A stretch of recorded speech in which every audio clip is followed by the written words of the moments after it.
Live again, guys. Another Thursday. Fight week coming up. Fight night, Saturday night. Raleigh, North Carolina. Me and the boys, we're gonna go up to North Carolina. I'm gonna do a sound check. I forget every time. I should probably check my sounds now. Let's see.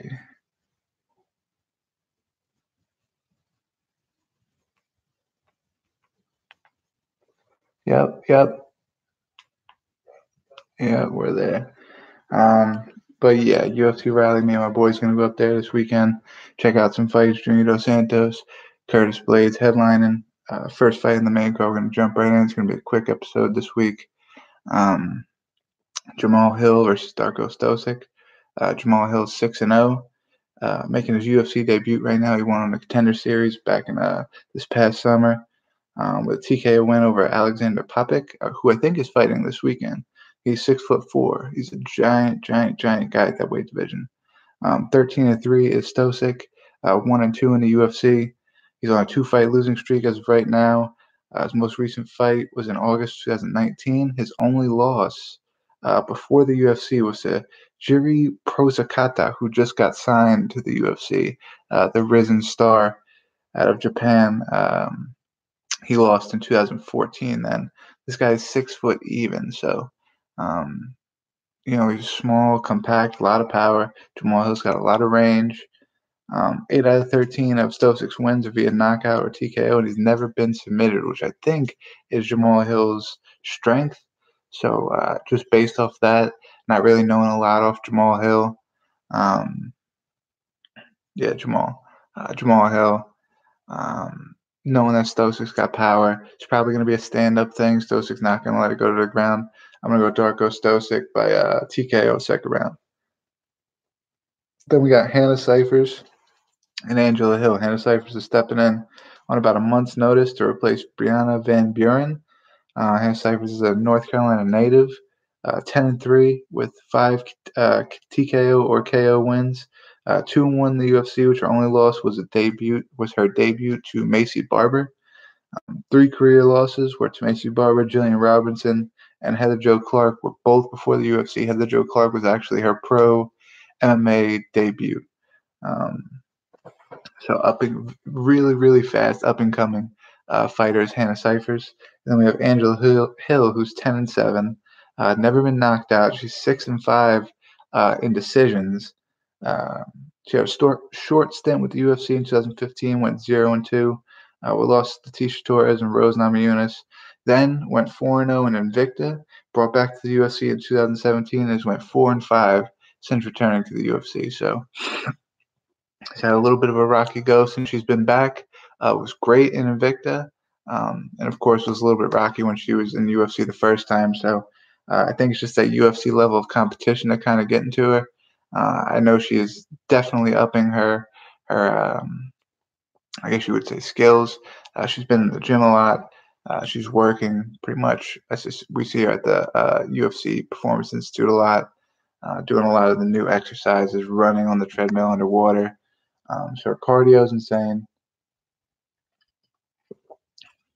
I just think Hannah Cifers is going to get it done more than likely in the first round. I think it's going to be one of those kind of hometown, got a lot of hype behind you.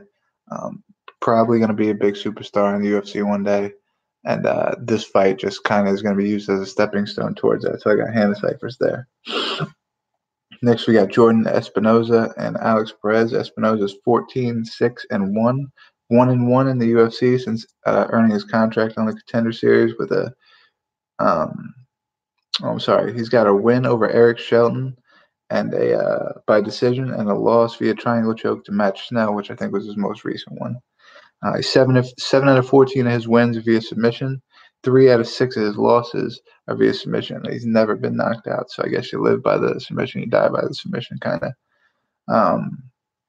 Alex Perez is 22-5, 4-1 since earning a contract on the Contender Series. So both guys coming off the Contender Series.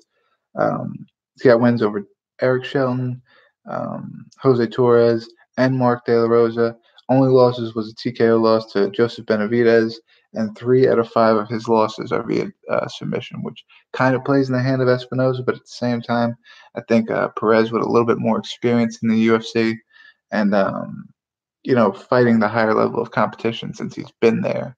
I'm going to give it a slight edge to Alex Perez, and I'm probably going to say TKO or a decision. Which brings us to the co-main, which is a very hard fight to pick here. Rafael dos Anjos versus Michael Chiesa. 29-12 is dos Anjos. 1-3 since 2018. His only win is a submission win over Kevin Lee. Good grappler in Kevin Lee. His losses include Colby Covington, Kamaru Usman, who's the welterweight champion, and Leon Edwards, who is going to be probably fighting a number one contender fight here soon. 10 out of 14 his wins via submission. He's only been submitted one time in his career. He's 14-9 in decisions. Chiesa is 16-4, 2-2 in his last four losses. In his last four, he has lost to Anthony Pettis and Kevin Lee via submission, which is intriguing because Rafael dos Anjos submitted Kevin Lee, so we obviously see that level of jiu-jitsu obviously goes to RDA, which is Michael Chiesa's strength. Although the submission loss to Kevin Lee really, Mike Chiesa was showing just how good of a submission artist or a jiu-jitsu player he is in the Kevin Lee fight by fighting the choke and not tapping out. And the ref stopped the fight. So I guess it's kind of not I wouldn't really say that. He submitted Carlos Condit and won a decision over Diego Sanchez, where his last four fights. 11 out of 16 of his wins via submission. He has 0 knockout or TKO wins, which is very, very interesting. And his one TKO or knockout loss was to Joe Lozon, but it was a doctor stoppage, so he didn't go out cold. It was a doctor stoppage. 3 out of 4 of his losses are via submission. Also interesting because RDA is obviously the better jiu-jitsu player. So we're going to go one of two things happen. I got RDA is either going to submit him on the ground or RDA is going to edge out a decision, which RDA looked great in this fight with Robbie Lawler. He's looked great recently, but he just, some of these things you can't leave it to the judges. And RDA is that type of guy. RDA is the type of guy that he's got cardio. He wants to fight the full 3 to 5 rounds, however many rounds he's in there for. And a lot of times comes back to bite him in the ass. But in this fight, I don't see it happening. I think RDA is going to come up with, if I had to guess the way he's going to do it, I'm going to say decision, unanimous. Which brings us to Junior Dos Santos, Curtis Blaydes. I was talking to Marley earlier. Marley picked Curtis Blaydes here. Preface this by saying that Marley doesn't watch the fights at all. I guess she likes the name Curtis Blaydes better than Junior Dos Santos. Dos Santos 21-6. He lost his title shot to Stipe in 2017. He fought for the title. Then he won 3 straight, winning a decision over Blaydes Ivanov, knocking out Tai Tuivasa and then Derek Lewis. And then right after that, he promptly got knocked out by Francis Ngannou back in June, which was his last fight. Until now, 15 out of 21 of his wins via knockout or TKO. 4 out of 6 of his losses are via TKO or knockout. He's got wins over grapplers such as Fabricio Verdum, Roy Nelson, Cain Velasquez, and Frank Mir.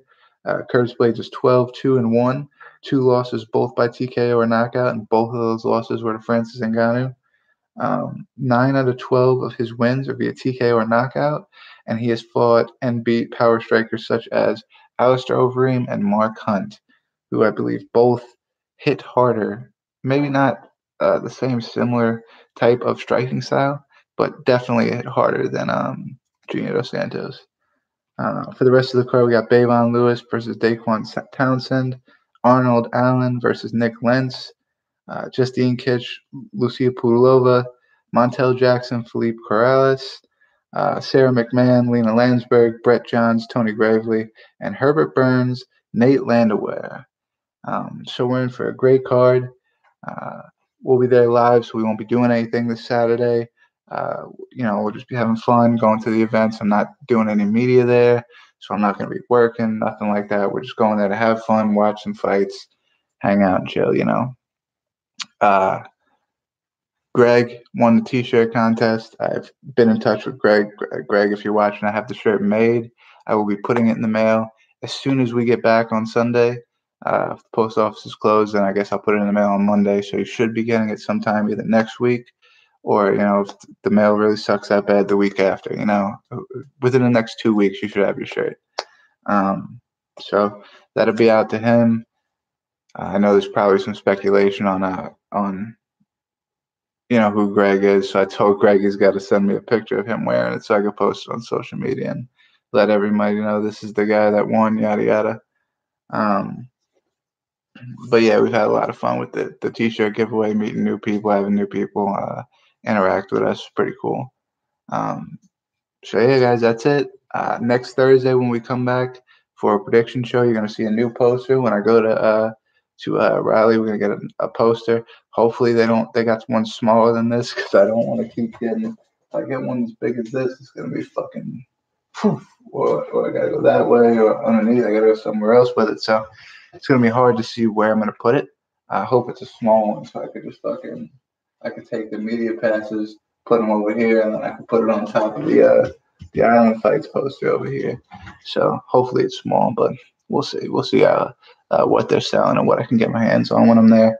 We're real excited, and we think it's going to be a very good card to watch. Nobody's going to want to miss it. Also coming up on that Saturday, which I don't understand why people are trying to pick between Bellator and the UFC, because UFC main card starts at 8, which probably means they end at what, like 10:30, 11? The Bellator main card, which has more fights than the UFC main card, starts at 10. So, I mean, what? If there's 6 fights on it, maybe 2 fights will be done by the time the fights are over.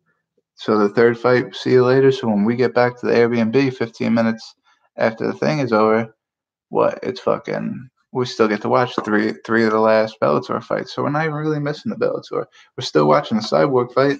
That's the main fight on the Bellator card. So, as far as that goes, we're not really missing that. But hey, to each his own. You guys want to pick Bellator over the UFC? I wouldn't do it with the undercard that the UFC has here. And excuse me. And the main card that they've set up is also amazing. I've heard some speculation that some of the fights shouldn't be on the main card and the Arnold Allen should be on the main card. They got to beef up the ESPN card. They got to beef up the ESPN Plus card. That's just the way it is, man. You got to lead up to a good main card. You can't just have dud main card, So I completely agree with what the UFC is doing. But I'm gonna stop blabbing. See you next Thursday. I think we skip a week before there's an event, if I'm not mistaken. UFC doing that shit already, man. That shit's crazy. They just went 3 weeks without an event. Now we're gonna have 2 events and then skip another week again. Yeah, I'm right. So next weekend, after this weekend, there won't be an event. Then the weekend after that will be John Jones versus Dominic Reyes, UFC 247, with co-main of Valentina Shevchenko and Caitlin Chikadian. So that'd be a good fight card. Juan Adams and Justin Tafa, Beside Bektik, Dan Enge, Derek Lewis, and Ilir Latifi making his heavyweight debut. So that should be a good card. A lot of good fights on there. A couple fights that need to be filled in. A couple injuries just happened. So we'll see what plays out with that. And then I don't think they skip again until April. In April, I believe they skip the first week in April. So that sucks, but or no. Saturday 28th, 29th, 30th, 31st. Oh no, 23rd, 1st, 2nd, 3rd, 4th, 5th, 11th. Yeah, that makes sense. Okay, so yeah, they skip a week in April. But so that's good, man. We got like 2 or 3 months without skipping after this February card. So I'm still blabbing. I'm out, guys. I'll see you guys next Thursday. We're going to have fun at the fight, take a bunch of pictures. We'll post them on social media. Follow me on all social medias. See what we got going on in Raleigh. The Barbecue Pit _live, Twitter, the Barbecue Pit _MMA, Instagram, Michael Lynch on Facebook. Anywhere else, anything other kind of social medias you guys got, hit me up. I'm probably on there. I forget I draw a blank. But see you guys next week.